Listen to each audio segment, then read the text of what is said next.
হৃদয় ভাইয়া, হ্যাঁ তুই কি করিস? ওরে আমার তোর সাথে একটা কথা আছে। হ্যাঁ জরুরি কিছু? বাড়িতে তো বলতে পারতি। কি হয়েছে? কি হয়েছে? জরুরি কিছু তুই আমাকে বল, মানে ভয় পাচ্ছিস কেন? আমি তোকে একটা কথা বলবো, যেটাতে হাসবি না প্লিজ।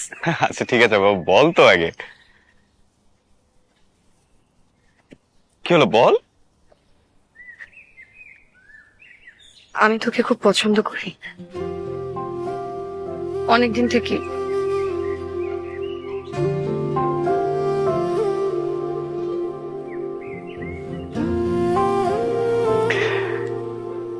তিতলি, আমি জানি আমি ছোট, কিন্তু আমি সিরিয়াস, বিশ্বাস কর। তিতলি তুই এখনো কলেজে পড়িস। তাতে কি হয়েছে? অনেক কিছু হয়েছে। তুই কি আমাকে একদমই পছন্দ করিস না?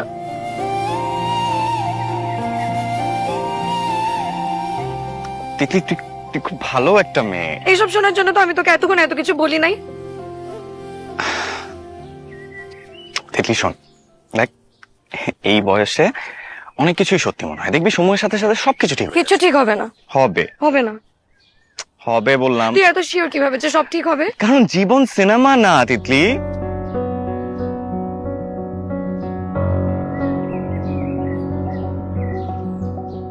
তাহলে এখন এখন কি হবে? আমাকে একটা প্রমিস কর।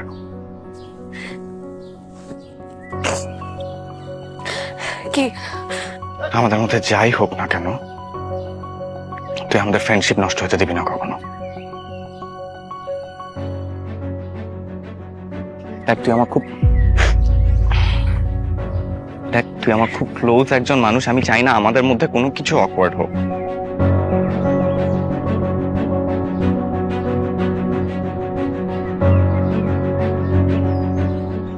আমি জানি না আমি পারবো কিনা,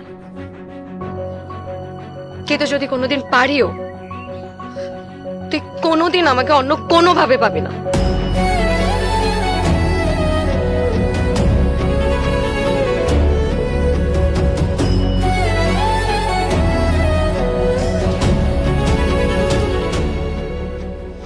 কিছু মানুষকে ফিরিয়ে দেওয়া খুব সহজ না, আবার ফিরিয়ে দেওয়ার পরেও তাদের কষ্টটা নিজের ভেতর বয়ে বেড়ানোটা খুব কঠিন। আমি হয়তো কোনো দিন তোকে বলতে পারবো না আমি তোকে কতটা ভালোবাসি। আমার ভালোবাসাটুকু আমি শুধুমাত্র আমার কাছেই যত্নে রেখে দেবো আজীবন। আমাকে কখনো ক্ষমা করিস না, ক্ষমা না করেই পাশে থাকিস, তবুও থাকিস।